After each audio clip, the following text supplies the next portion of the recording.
name tag.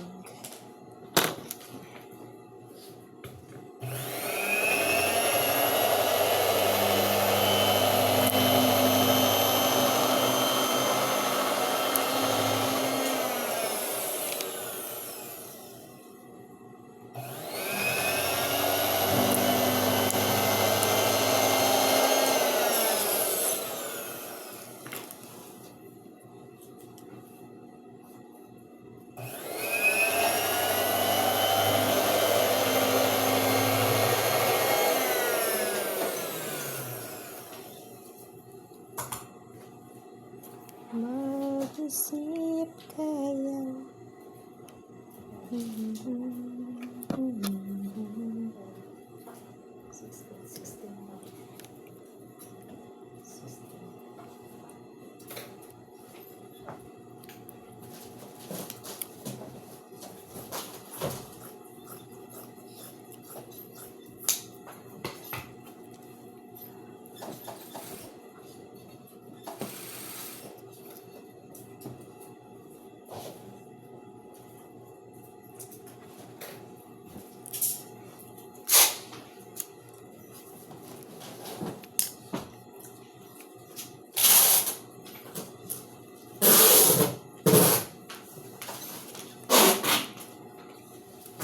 Tignan mo, kumuha siya ng sample. Gumupit na lang dito. Hindi niya alam yung depekto ng tela pa kumuha. Kumuha lang ba ng sample? Basta kukuha siya ng sample.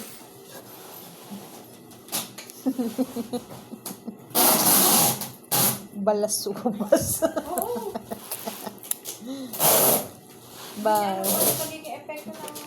Oh. Tignan mo. Imbes na makakakuha ako ng 2 punda. O, sira ang isa.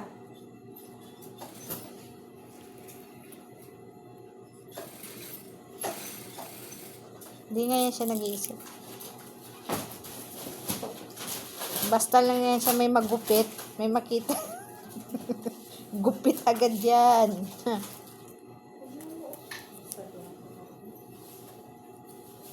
Kaya nga sabi ni Kulin, itupak sa kanya ka. Ba't ba pinipilit mo ako yan ang isusot ko? Ang ayaw ko nga. Yan ang pinagawa niya nila. Oo, yun lang yung pinagawayan nila. Kasi gusto niya ipasuot yung kulay dilaw na parang dilaw-dilaw siya na damit. Eh, ayaw nga yun. Isa gusto niya yung kulay puti na puti talaga. Ayun na, doon na nag-umpisa. Uminit na yung...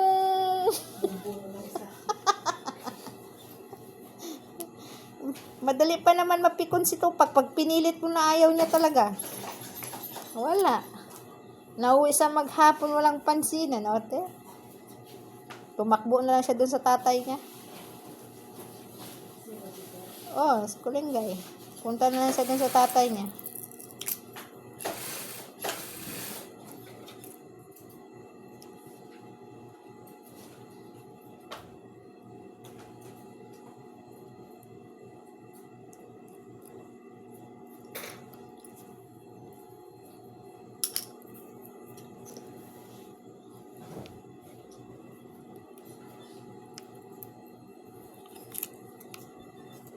Saan gamit Mere? Doon na sa akong yung elevator, nilagay ko para makapag-steam siya. Pag hindi, pag hindi,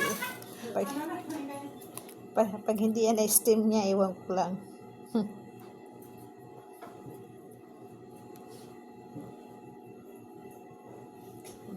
Doon yan titirahin niya sila sa utos pinabukasan ni Kulingay. Mayan, ganyan pa naman yan si Kulingay pag naku, hindi yan makatulog. Halos kailangan lahat ng gagawin mo perfect. Ganyan siya. Hindi yan sa buwan. Basta't may mga trabaho na... Gusto niya perfect. Hindi yan kailangan na, hindi niya inisip, nakapag-ayos na ba kayo? Sa kanila alam mo. Kaya sa tutusin, masarap talaga mabuhay ang mayaman. Mayaman. Tingnan mo si Kulot. Ah, kakaopera lang ni Kulot. Pagdating naman ni Tupac dito, may sasakyan. Yaman nila, no? O, diba? Nakailang opera si Kulot? Dalawa. O. Dalawang linggo lang pagdating ni Tupac, may sasakyan na. Hindi kagaya sa ating pag ganyan gastusin, eh, kala mo pati bulbul na wala na. Oo, pag-ibang sa atin, ano? Sa kanila, imbis na magtipid, gumasto ng gumasto. Ganyan, pinakikita lang nila yung yaman nila. Baliwala lang. Baliwala yung binayad sa dalawang operasyon. Ganun sana, ano? Oo. Pero pag nagsakit yung katauhan nila dito, kahit pambili na ng vitamins. Iutos ka pa sa pinakamurang buwan. Wala, tingnan mo yung ilang milyon na naman yung sasakyan niya. Tapos sasabihin nila, treat like a family. Treat like a family pala. Sige, mag-upo na lang tayo dyan. Mag-shahi-shahi. Treat like family pala. Pag nagsashahi sila, makiupo ka dito. Like family, di ba? Yan ang kagandahan sa kanila kasi hindi talaga sila, hindi naman sa ganun, hindi naman sila nagtatrato talaga na kagaya sa iba. Oo. Malaki pa rin yung diferensya sa pagtrato nila sa tauhan nila. Pero pag sinabi na treat like a family, sige, tara ka mo.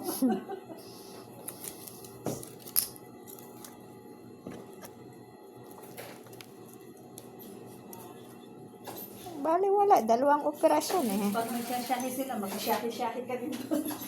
Dalawang operasyon eh. Sa atin siguro na ilang barangay nang nautangan natin para lang siguro makabayad. Meron na kaming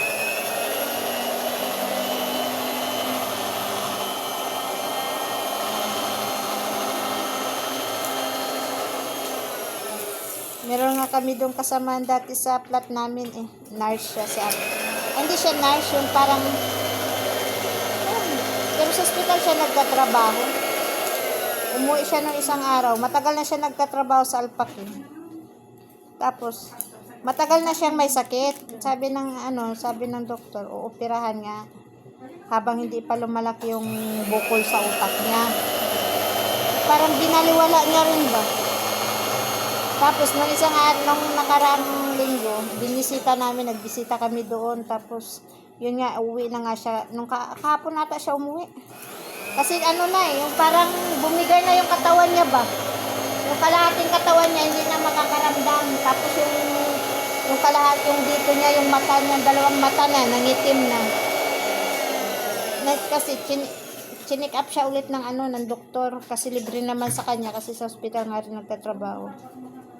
Ayun, sabi ng doktor, kailangan ka na talaga maoperahan kasi sabi niya, lumalaki na yung bukol, yung cancer mo sa utak. Ano daw yung senyalis? Ano yung ako niyo?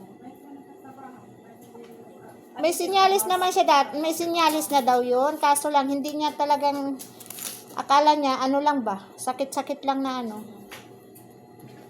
bumigay na yung katawan niya. Gusto ng nanay niya, doon na lang siya operahan sa Pilipinas, kaya umuwi. Mahirap na operasyon. Kasi pag dito naman kasi diniretso na siya ng doktor. Pag hindi ka pa sabi niya na magpapa-opera ngayon, 1 year na lang talaga ibibigay sa'yo sa sakit mo. Tapos sabi niya, kung operahan ka man, 50-50 na, tendency magigising ka, tendency na hindi na. Oo. Kaya inano na lang ng magulang niya tsaka mga anak niya na, yun nga, kahit na na lang mangyari, doon na lang din. At saka dito wala din mag-aasikaso sa kanya. Sakaling maoperahan. Sabi ko, sayang yung dito libre na eh. Kalaking... Kung naman,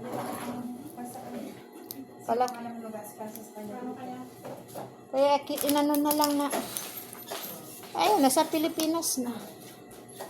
Ewan ko kung... Magpapa-opera pa ba yun or na. Sayang... Siguro laki nang nakuha na ano sa ano ba? Ilang taon na ba siya rito? Nasa 26 years na siya nagtrabaho sa Alpaki Hospital. Ah, laki mo. Laki nga ng ano niya. Nakuha niya siguro.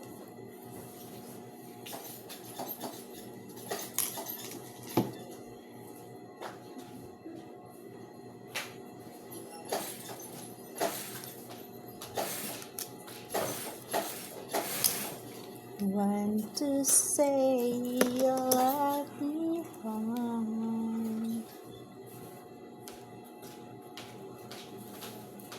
Sayang.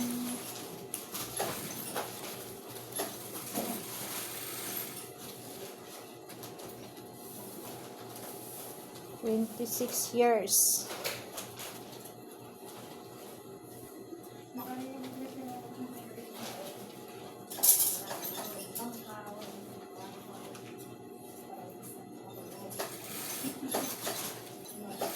Kumakalat na ka rin kasi sa katawan niya.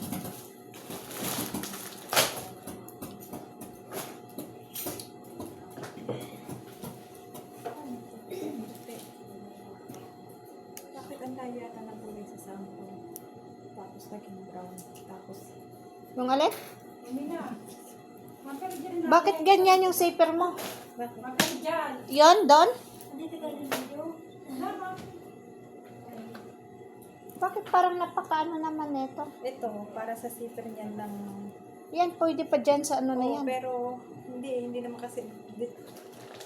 Meron kasing kwan ito. Puti ang nakakuha niya kasi yung tela o. Kaya sa puti. Tapos Parang, ganito ngayon ang kwan niya.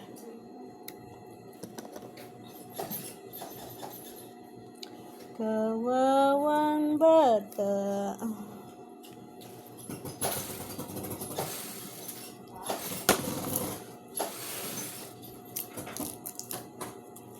Wala ba tong mga kahoy? Saan ka nun? Mga decor sa ano?